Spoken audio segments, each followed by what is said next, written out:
Hi friends, అందరికీ welcome back to my channel cutie Sanvitha.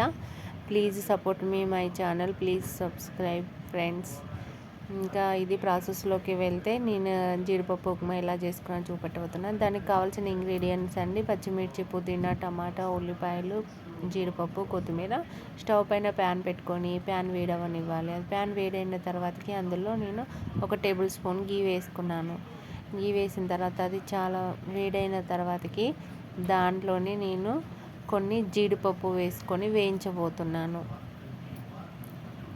ఇంకా ఇప్పుడు నేను చేసే జీడిపప్పు ఉప్మానే కాబట్టి మెయిన్ ఇంపార్టెంట్ అది జీడిపప్పు కాబట్టి ఫస్ట్ అయితే నెయ్యిలో నేను జీడిపప్పు అనేది వేయించుకుంటున్నాను. ఇలా వేసేసాను జీడిపప్పులో. ఇంకా నేను 1 గ్లాసే చేస్తున్నాను కాబట్టి ఇట్లా కొన్నే తీసుకున్నాను. అలా మళ్ళీ చాలా చేసేటట్టయితే ఎక్కువ తీసుకోండి.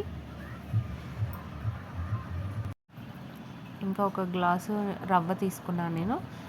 రవ్వ ఇందులోనే వేయించుతున్నాను వీటితో పాటు. ఒకవేళ వద్దు, అవి సపరేట్ కావాలంటే అలా కూడా వేయించుకోవచ్చండి.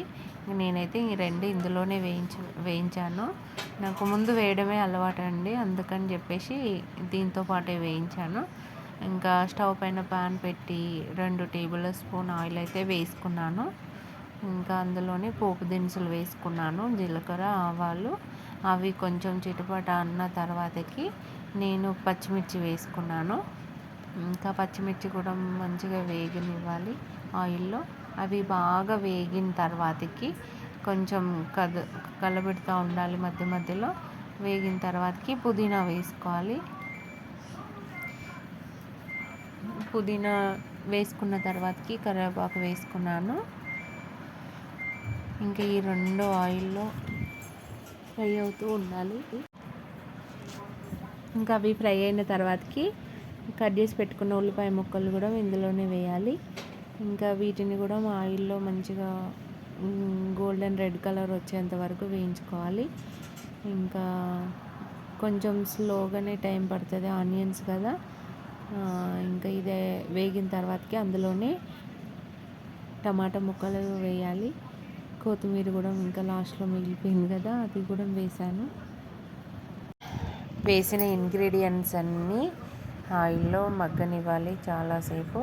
ఇంకా ఒక 3 మినిట్స్ వరకైనా మీడియం ఫ్లేమ్లో పెట్టి మొత్తం మగ్గనివ్వాలి. ఓకే అండి, ఇంకా ఆల్మోస్ట్ ఇవి ఫ్రై అయిపోయినట్టే. చూడండి, ఆనియన్ రెడ్గా వచ్చాయి, టమాటా అన్నీ మగ్గాయి. ఇంకా నేనైతే ఇక్కడ 3 గ్లాసుల వాటర్ అయితే తీసుకుంటున్నాను. నేను 1 గ్లాసు రవ్వ తీసుకున్నాను కదా, దానికి 3 గ్లాసుల వాటరు యాడ్ చేసుకున్నాను. ఇంకొంచెం ఎక్కువ లూజ్ కావాలి అనుకుంటే కొంచెం ఎక్కువైనా పోసుకోవచ్చు, పర్లేదు. నేనైతే 3 పోసాను. ఇంకా ఇలా కలుపుకొని దానికి సరిపడా సాల్ట్ వేసుకోవాలి. సాల్ట్ వేసుకున్నాక కొద్దిసేపు మూత పెట్టాలి. అదే ఆయిల్ నీళ్ళల్లో మరగనివ్వాలి.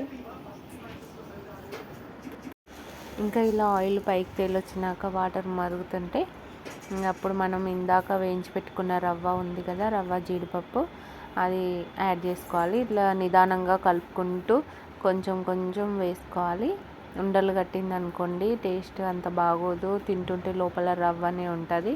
సో అందుకని నిదానంగా వేసుకొని కలుపుకోవాలి. ఇంకా ఆల్మోస్ట్ జీడిపప్పు ఉప్మా అయిపోయినట్టేనండి. అది కొంచెం దగ్గర పడిందంటే వితిన్ 2 మినిట్స్లో స్టవ్ ఆఫ్ చేయొచ్చండి. ఇప్పుడైతే నేను మూత పెట్టేసి 2 మినిట్స్ తర్వాత స్టవ్ ఆఫ్ చేస్తున్నాను. ఇంకా అంతే అండి, జీడిపప్పు ఉప్మా రెడీ అయిపోయింది. ఇంకా ప్లీజ్ సబ్స్క్రైబ్ చేయండి మాది new channel. Thank you for watching. Bye bye.